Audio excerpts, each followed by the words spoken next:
It was my mother that convinced me to build a Minecraft server for my senior project. At first, I wasn't sure.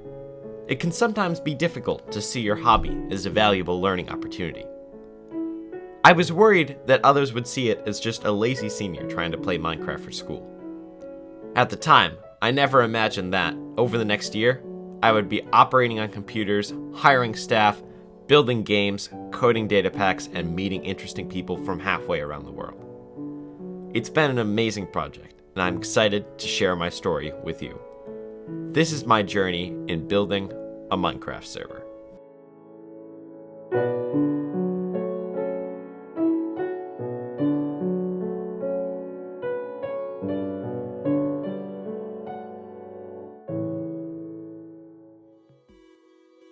This was a big project, and before I started, I needed to find an experienced guide.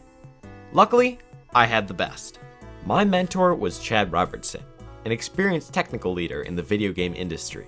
Mr. Robertson has worked at game studios such as BioWare and Electronic Arts, developing massively popular games like Mass Effect, Star Wars The Old Republic, Anthem, and Warhammer Online. He's currently a VP at Archetype Entertainment, a division of Wizards of the Coast, which is a game company. His impressive knowledge of the video game industry and of game design, as well as his experienced perspective on managing player bases, became an immense help throughout the project at every step of the way, and I couldn't be more thankful to have had him as my mentor. Also, I cannot continue without thanking my friend James. As you'll soon see, he helped me out when I needed it most. This server would simply not exist as it does today without his help. The first thing I did was purchase the machine. A Minecraft server is like an online version of the Minecraft world, and that world needs to be hosted somewhere. I would host it from home over my spectacular internet using this machine.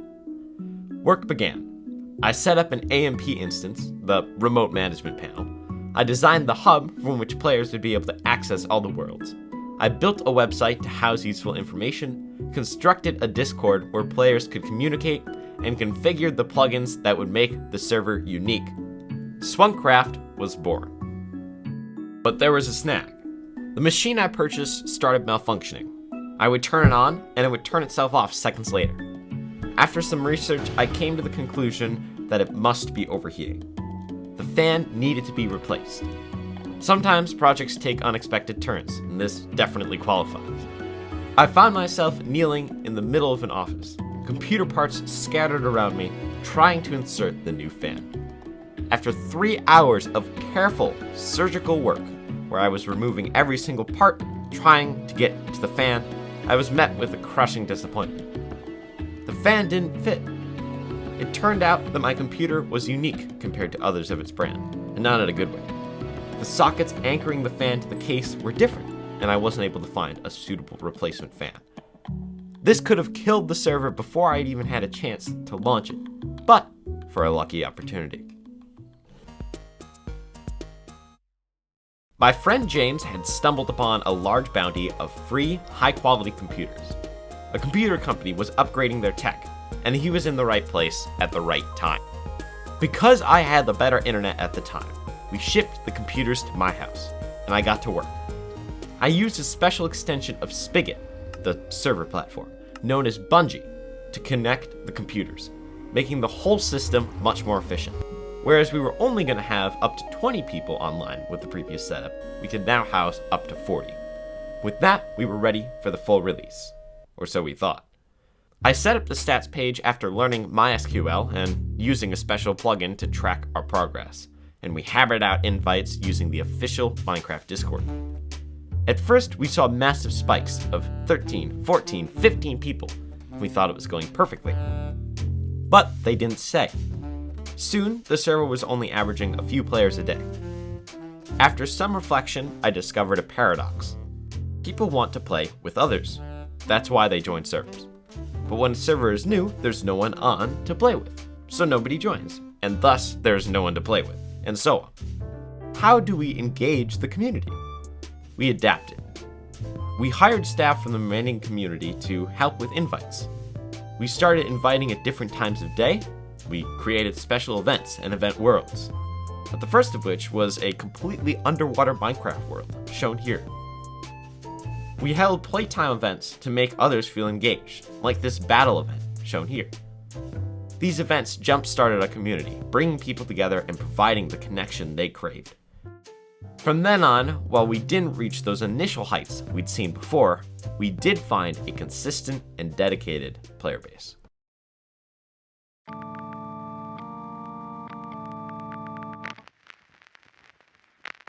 By this point, we'd found a consistent player base. We had 3 helpers, hired from the community. The Atlantis event was going well, and we had fun running the occasional weekend event. Everything was running smoothly, or so we thought. It turns out that my internet company had not been prepared for the strong influx of usage thrust upon them by COVID. They used to be able to sell high speeds for a high price, and then be sure that their customers would never fully use those speeds. This led to disastrously low performance on our end, making the server almost completely unplayable. As you can probably imagine, this wasn't fun for the players, and they started leaving. I had to act. I called i3 multiple times over more than a month, but they refused to do anything about it. We had to adapt if the server was to survive. Luckily, my friend had kept a few more of those machines.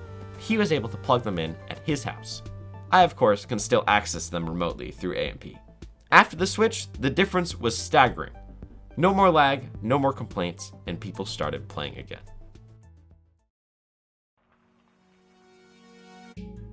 Going into the month of December, the player base started to show its cracks.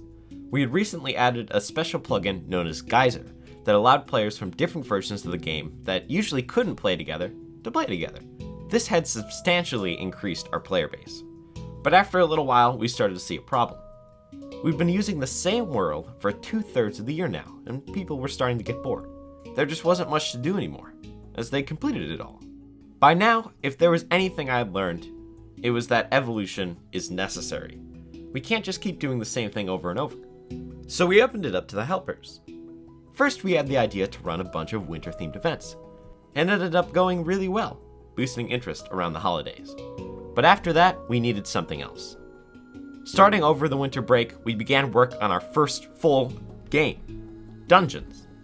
Players would face our custom challenges in return for special custom rewards.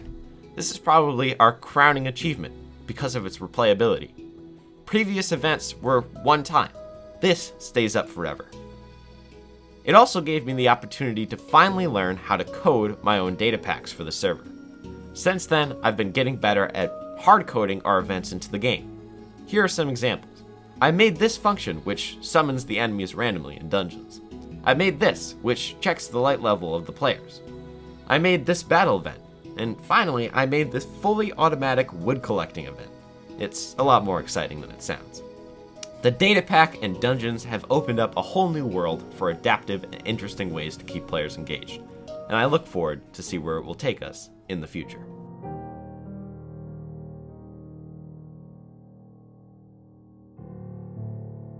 While we've reached the present day, this still isn't the end of my story. Recently, in our continued effort to rekindle interest in the server, we reset the survival world so players could start fresh. On day 1, we reached a peak of 23 players at once. And while that definitely won't last, it was still a good representation of what we've built.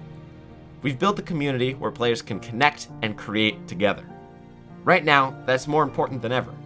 A very recent Oxford study has shown that playing video games can lead to increased feelings of well-being, especially when that experience is shared.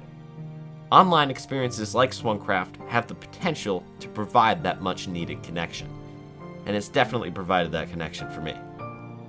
Over the past year, I've operated on computers, held events, designed worlds, and coded data packs. But I've also met a ton of amazing people from around the world. Literally. This map shows every country from which someone has joined Swancraft. You can see that there's a lot of green there. It's been a wild ride. I'm thankful for all the experiences I've had and for everything that I've learned about design and community management.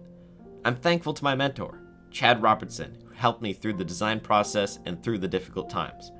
And most of all, I'm thankful for all the friends I've made along the way.